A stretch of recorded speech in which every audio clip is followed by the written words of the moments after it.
আমি যখন বিয়ে করি, আমার শ্বশুর বাড়ি ঢাকার আজিমপুরে ইরাকি মাঠের সাথে, অভিজাত, মানে খুব দামি জায়গা। তখনই কোটি টাকার উপরে জায়গার কাঠা। আমি যখন বিয়ে করছি 17-18 বছর আগের কথা বলছি, কোটি টাকার মতো জায়গার কাঠা। তো সেখানকার বাড়িওয়ালা, আর আমি হলাম সন্ন ছাড়া গরিব মানুষ।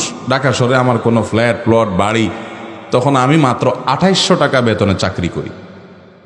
আমার শাশুড়ি আমার সাথে বিয়ে দেওয়ার জন্য রাজি হয়ে গেছে। আমার শ্বশুর মারা গেছেন। তো আমি নিজেই অবাক হয়ে গেলাম যে ভদ্রমহিলা কি দেখে আমার কাছে বিয়ে দিতে রাজি হয়ে গেল। 2800 টাকা কি ঢাকা শহরে খাবে না বাসা ভাড়া দিবে?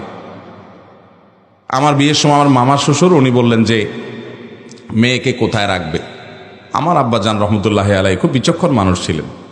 তো আব্বাজান বললেন যে আমার ছেলে যেখানে থাকবে আপনার মেয়ে সেখানে থাকবে। আমার ছেলে যদি ওই রাঙ্গামাটি জঙ্গলে চলে যায় তো আপনার মেয়ে সেখানে যাইতে হবে।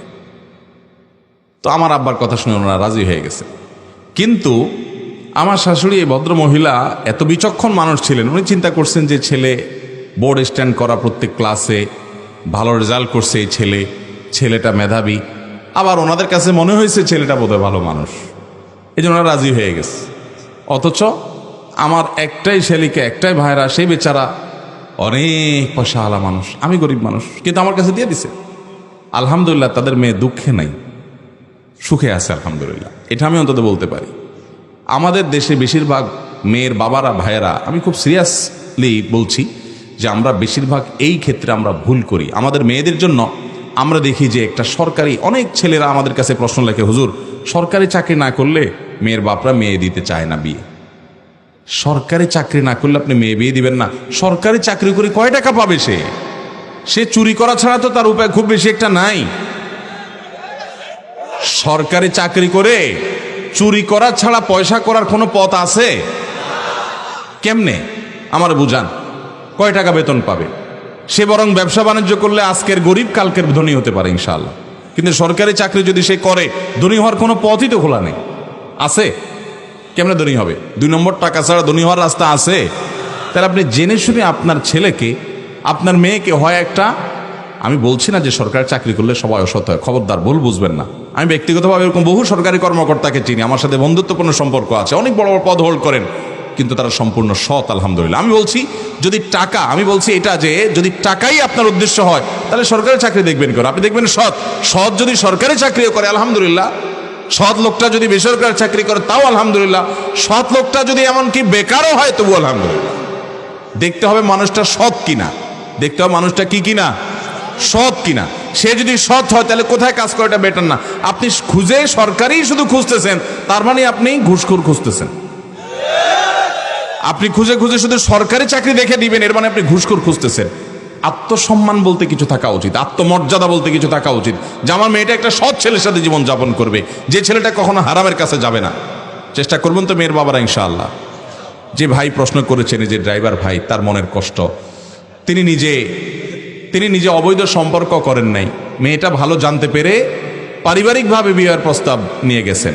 যাই হোক, আমি তো আর জানি না যে মূল ঘটনা কি, আদৌ এটা খাটে না না খাটে। তারপরও এটা আমাদের সমাজে খুব প্রতিষ্ঠিত কথা যে আমরা সবাই মেয়ের বাপরা শুধু পয়সাওয়ালা খুঁজি এবং প্রতিষ্ঠিত মানুষ খুঁজি। আমি সবসময় বলার চেষ্টা করি, যারা মেয়ের বাপ আছেন, মেয়ে কার কাছে বিয়ে দিবেন ছেলে খুঁজে পাচ্ছেন না, আপনাদেরকে বলতেছি, আপনাদের এলাকাতে ফজরের নামাজের জামাতে নিয়মিত যে সমস্ত যুবকদেরকে দেখবেন হাজির হয়, খুব সুন্দর করে ধীরস্থিরতার সাথে নামাজ কালাম ফজরেরটা পড়ে, অন্যগুলোর কথা আমি বলি, অন্যগুলো তো বটেই, ফজরের নামাজ যারা নিয়মিত হাজির হয় এবং ওয়াক্তমতো পড়ে, হারাম থেকে বাঁচার জন্য যুদ্ধ এবং সংগ্রাম করে, ভদ্র নম্র, এই ছেলেগুলো যদি গরিব হয়, আপনার মেয়ে বিয়ে দেন, ইনশাআল্লাহ তারা সুখে থাকবে।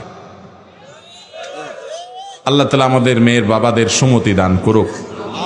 এই যে যুবকরা এত ঠিক পড়তেছে, এরা বিয়ের জন্য বেচারারা মানে বেকারার হয়ে আস, এই ছেলেদের আল্লাহ তাআলা একটা হালাল ব্যবস্থা করে দেখ, এবং মেয়ের বাবাদের দিলটা আল্লাহ তাআলা নরম করে দেখ। আর ছেলের বাবারা যৌতুক খাওয়ার হারাম খুরি থেকে আল্লাহ তাআলা বেঁচে থাকার তৌফিক দান করুন। যুবকরা যৌতুক মুক্ত বিয়ে করবেন তো ইনশাআল্লাহ? ইনশাআল্লাহ। এই মজলিসে যদি কেউ যৌতুক মুক্ত বিয়ে করতে চান চলে আসতে পারেন, আমার কোনো পয়সা দেওয়া লাগবে না, ফ্রি পড়াই দেবো বিয়ে। আসেন নি কেউ? 2 পক্ষ যদি রাজি থাকেন চলে আসলে পড়াই দেবো ইনশাআল্লাহ। রেডি আসেনি, কোনো বিয়া মুখোমুখি আসেনি। যদি একটু মুখে মুখে থাকে, বিয়ে তো এরকম বললে হয় না, তাহলে নিয়ে আসতে পারেন। আমরা ইনশাল্লাহ যৌতুক মুক্ত বিয়ে এদেশে প্রতিষ্ঠিত করতে হবে ইনশাআল্লাহ। যুবকরা যদি জাগে, এই দেশটা পরিবর্তন হতে বাধ্য, আল্লাহ তাআলা তৌফিক দান করলে।